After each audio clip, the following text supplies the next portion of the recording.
Bonsoir à tous les auditeurs et auditrices de vipradioonline.fr. Vous écoutez notre podcast radio concernant la 78e édition du Festival de Cannes et je vais donc vous détailler le palmarès complet 2025. Alors le jury du 78e festival présidé par l'actrice française Juliette Binoche, entourée de l'actrice et cinéaste américaine Halle Berry, de la réalisatrice et scénariste indienne Payal Kapadia, de l'actrice italienne Alba Rohrwacher, de l'écrivaine franco-marocaine Leila Slimani, du réalisateur documentariste et producteur congolais Dieudo Hamadi, du réalisateur scénariste coréen Hong Sang-soo, du réalisateur scénariste et producteur mexicain Carlos Regadas et de l'acteur américain Jeremy Strong ont remis le palmarès parmi les 22 films présentés en compétition cette année.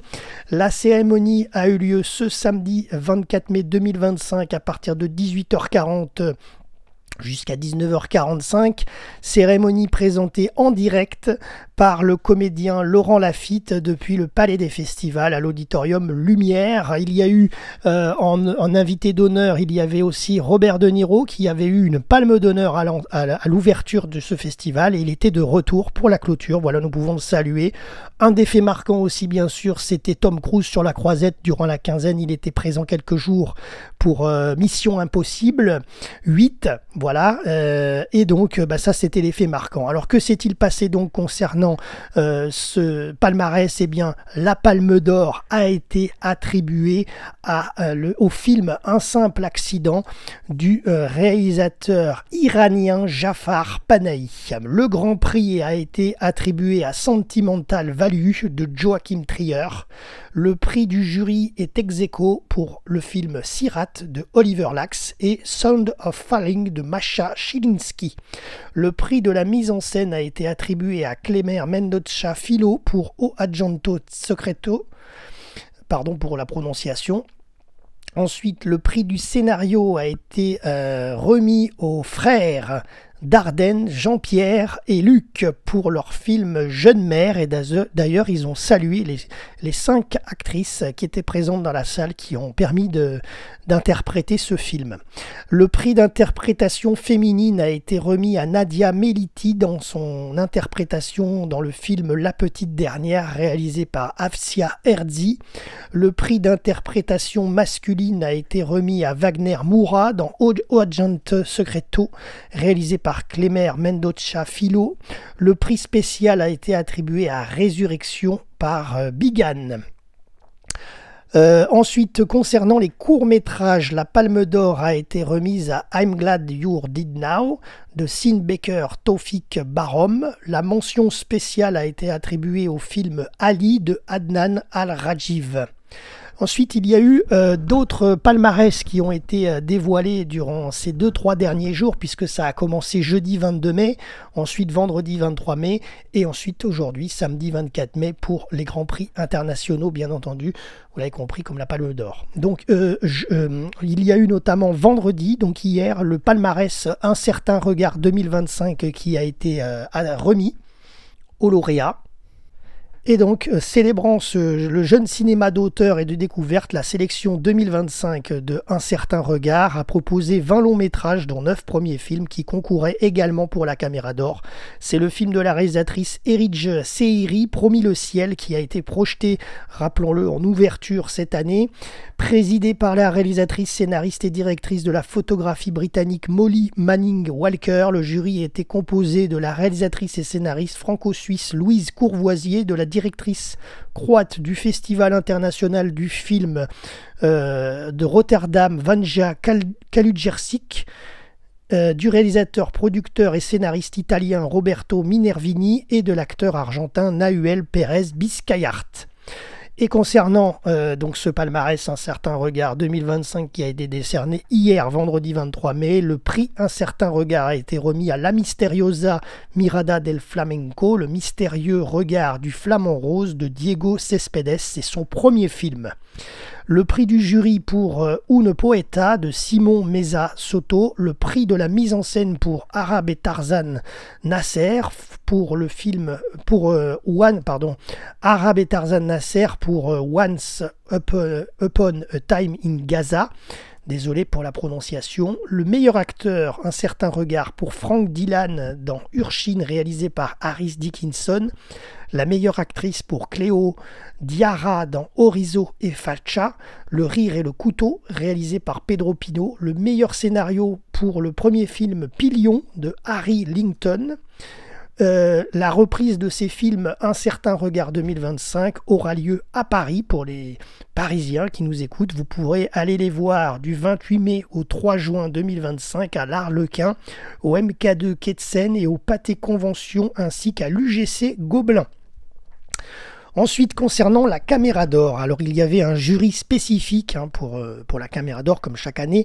Il était présidé par Alice Rohrwacher, réalisatrice scénariste italienne, accompagnée de Pascal Marin, directrice de la photographie, elle est française. Tommaso Vergallo, il est français, il fait partie du CEO de la société Noire Lumière FICAM. Également Frédéric Mercier, qui est critique de cinéma français et qui fait partie du syndicat français de la critique de cinéma, la SFCC.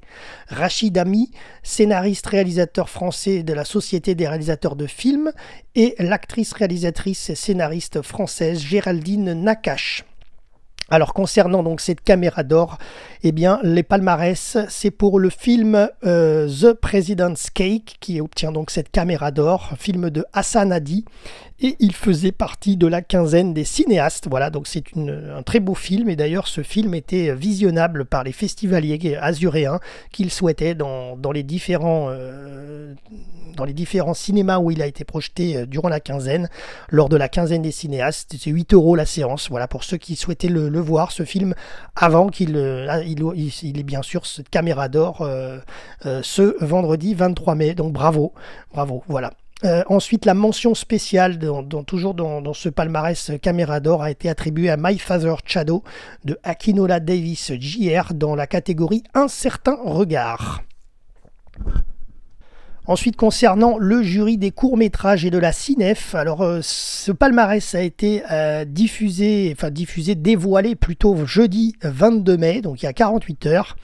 Ce jury était présidé par Maren Adé, composé de Camélia Jordana, José Maria Prado, Reynaldo Marcus Green et Nebojsa Zlichpevicic. Et ils ont décerné donc les prix de la Cinef jeudi 22 mai lors d'une cérémonie en salle Buñuel suivie de la projection des films primés. La sélection comprenait 16 films d'étudiants en cinéma choisis parmi 2679 candidats en provenance de 646 écoles de cinéma dans le monde. Le premier prix a été remis au film First Summer réalisé par Eo Ga-young de Corée du Sud. Le deuxième prix pour 12 Moments Before the Flag Raising Ceremony réalisé par Ku Zigzeng qui nous vient de Chine. Le troisième prix est ex aequo, c'est Ginger Boy réalisé par Miki Tanaka du Japon, et Winter in March réalisé par Natalia Mirzoyan qui nous vient d'Estonie. Concernant les récompenses de ce palmarès, le premier prix de la Cinef est doté de 15 000 €, le deuxième 11 000 € et le troisième 7 500 €. Et la reprise des films a lieu à Paris. Les films primés seront projetés au cinéma du Panthéon vendredi 6 juin. Concernant la compétition immersive, elle s'est tenue, pour sa deuxième édition à l'emblématique hôtel Carlton, transformé pour l'occasion en vitrine du divertissement de demain. Plus de 5000 réservations ont été enregistrées cette année, un signe fort de l'intérêt croissant pour les expériences immersives en tant que nouvelle forme artistique. La sélection officielle cette année comprenait 16 œuvres issues de 9 pays, 9 en compétition, 2 hors compétition et 5 présentées dans le cadre d'un focus spécial sur le Luxembourg.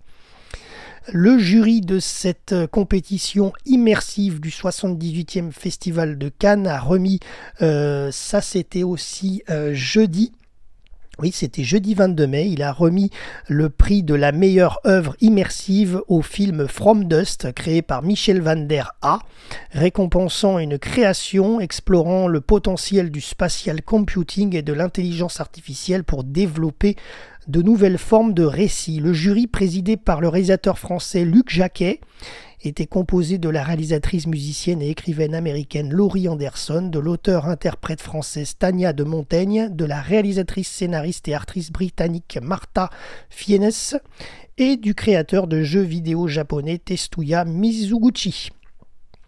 Et on termine avec le jury 2025 du prix de la Commission supérieure technique de la jeune technicienne. Et ils sont fiers de décerner cette année le prix à Éponine Momenceau, chef opératrice image du film Connemara, réalisé par Alex Lutz, pour la délicatesse et la subtilité du travail sur l'image qui accompagne le propos et la mise en scène du film. Le jury 2025 de ce prix CST de l'artiste technicien décerné pour la puissance de la créativité à l'image et au son à Ruben Impens, directeur de la photographie, et Stéphane Thiebaud, mixeur du film Alpha, réalisé par Julia Ducournau.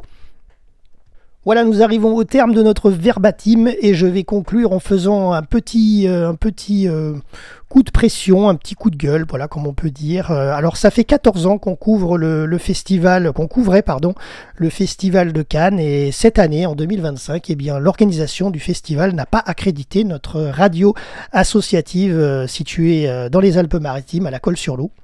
Donc nous n'avons pas pu vous faire suivre avec nous ce 78e festival de Cannes au quotidien, en vous expliquant comme à notre accoutumée le résumé de chaque jour, un jour à Cannes. Voilà, on n'a pas pu faire ça puisque nous n'étions pas accrédités au Palais des Festivals cette année. Ceci dit, nous avons quand même assisté à une ou deux séances de par nos reporters azuréens. Et on a assisté aux séances de la quinzaine des cinéastes et du festival Acide, ainsi que la semaine de la critique. Voilà, donc sachez-le, même si vous souhaitez participer vous aussi au festival de Cannes, il existe des festivals parallèles, comme Acide, la semaine de la critique et la quinzaine des cinéastes, d'ailleurs qui a eu la Caméra d'Or cette année.